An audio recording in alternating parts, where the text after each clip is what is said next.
हाय दोस्तों, मैं रूबी स्वागत करती हूँ अपने यूट्यूब चैनल शिक्षा एंड जॉब अपडेट्स में। मैं आज आपको इंडियन एयरफोर्स में जो वैकेंसी निकली है उसकी यहाँ पूरी डिटेल देने वाली हूँ। तो आप पूरी वीडियो देखना, मैं इसमें स्टेप बाय स्टेप आपको बताऊँगी आपको इसमें मतलब क्या एलिजिबिलिटी है और कैसे करना है। तो सबसे पहले आप मेरे चैनल को सब्सक्राइब कर दीजिए और बेल आइकन को प्रेस कर दीजिए प्लीज़, ये बहुत इंपॉर्टेंट है हमारे लिए।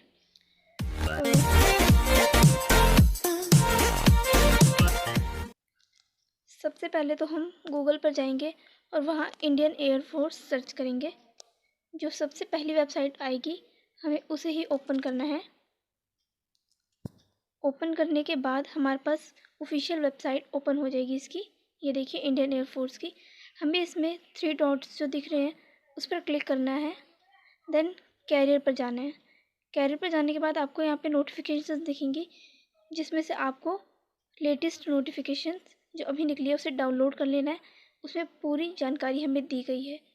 ये देखिए हमने डाउनलोड कर लिया है, जिसमें यहाँ पे डेट दी गई है, क्लियर किया गया है कि 15 जून से 14 जुलाई तक इसके आप अप्लाई कर सकते हैं इसके लिए।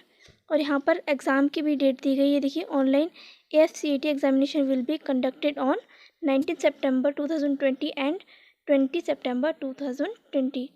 तो आपको ये डेट दी गई है एग्ज़ाम की। इन 2 डेट्स में ही आपके एग्ज़ाम भी कंडक्ट कर लिए जाएंगे। तो इसमें यहाँ पे आपकी एलिजिबिलिटी, इसमें आपको सब कुछ देगी। ये लंबी PDF है, थोड़ी 50 पेजेस की PDF है। मैं इसका लिंक भी अपने डिस्क्रिप्शन में दे दूँगी, आप वहाँ से इसे डायरेक्ट डाउनलोड कर सकते हैं। तो चलिए मैं आपको दिखा देती हूँ कितनी वैकेंसीज़ हैं, नंबर कितनी है वैकेंसीज़ की और कौन कौन सी वैकेंसीज़ है।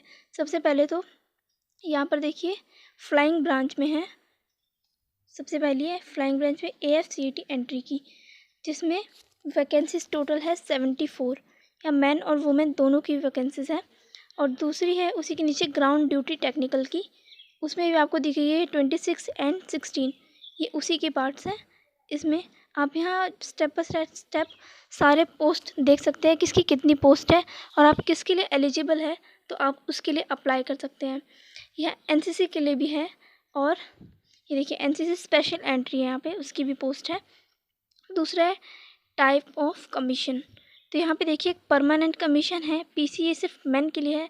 और दूसरा है शॉर्ट सर्विस कमीशन, जो मैन एंड वुमेन दोनों के लिए है। तो जो परमानेंट है उसमें यहाँ पे आपको देखिए candidate joining as PC officer would continue to serve till the age of.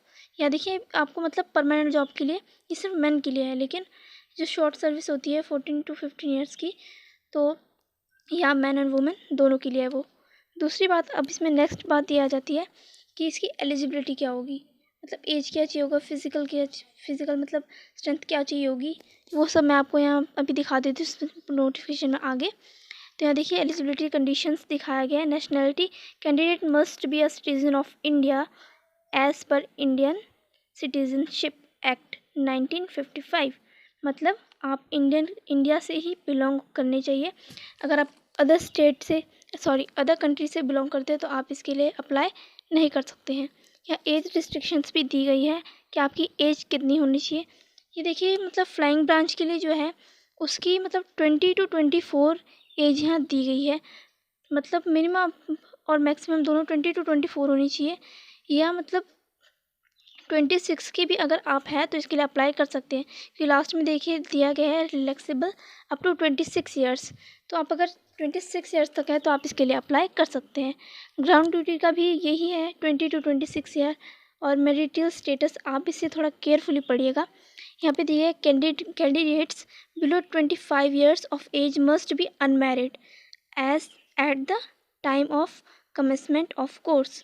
मतलब आपकी शादियाँ नहीं होनी चाहिए, आप अनमैरिड होनी चाहिए। दूसरी बात है विडोज़ एंड विडोर्स आर डिवोर्स्ड। ये अगर आप विडो है या आप डिवोर्स्ड है तो आप मतलब और 25 साल से नीचे है तो आप इसके लिए अप्लाई नहीं कर सकते। यहाँ साफ लिखा गया है as are also not eligible, आप इसके लिए अप्लाई नहीं कर सकते। तो आप इसकी कंडीशंस आप इस फॉर्म PDF को पूरा पढ़ने के बाद ही इसके लिए अप्लाई करिए, ताकि बाद में कोई प्रॉब्लम ना आए कि आपने अप्लाई कर दिया है उसके बाद कोई लास्ट में प्रॉब्लम आती है तो वो अच्छा नहीं लगता। तो इसलिए आप इसको पूरा अच्छे से पढ़िएगा। यहाँ पे मतलब बहुत सारी कंडीशंस दी गई है, जैसे कि मेरिट की मैंने बताई है आपको, एज की बताई है। ऐसे इसमें फ़िज़िकल की भी है कि आपकी स्ट्रेंथ क्या होनी चाहिए, और मतलब मैन और वुमेन दोनों की यहाँ पे अलग अलग है। मैं भी आपको दिखाती हूँ, एक सेकंड।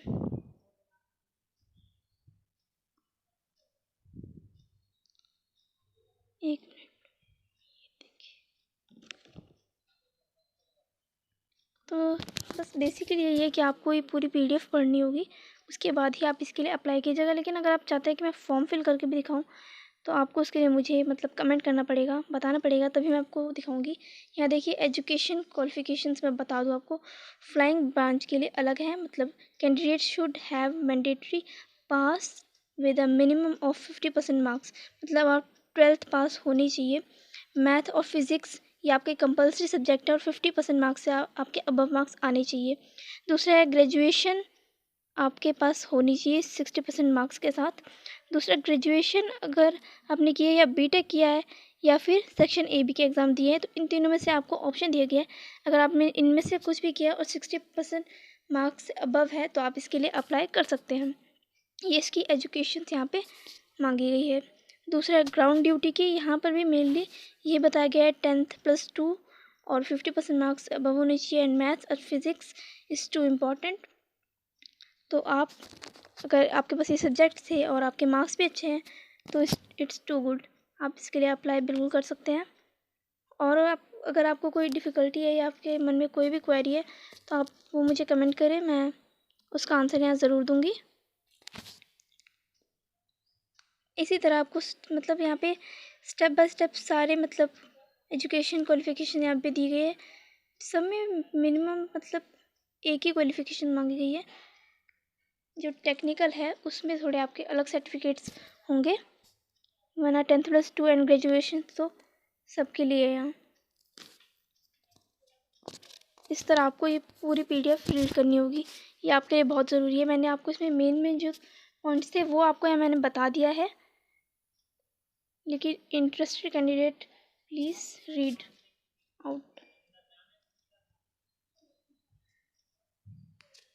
ये बहुत अच्छी वैकेंसी निकली है, बहुत अच्छा मौका है आपके पास अभी, जैसे कि आपके पास बहुत टाइम भी है कि आप घर पे बैठ के इसके एग्ज़ाम की तैयारी भी कर सकते हैं। हाउ टू अप्लाई, यहाँ भी इसका पूरा प्रोसेस बताया गया है कि आपको किस तरह अप्लाई करना है, मतलब पहले किस बटन पे जाना है, फिर क्या क्लिक करना है, कौन से मतलब डॉक्यूमेंट्स स्कैन करके आपको भेजने हैं। यहाँ पे पूरा दिया गया है अच्छे से, आपको यहाँ कोई कन्फ्यूज़न नहीं होगी वैसे तो। ये देखिए आपको इसका लिंक भी मैं डिस्क्रिप्शन में बिल्कुल दे दूँगी। तब तक के लिए चलते हैं। आप इस PDF को लेकिन पूरा पढ़िएगा, तब आपको सब कुछ समझ आ जाएगा।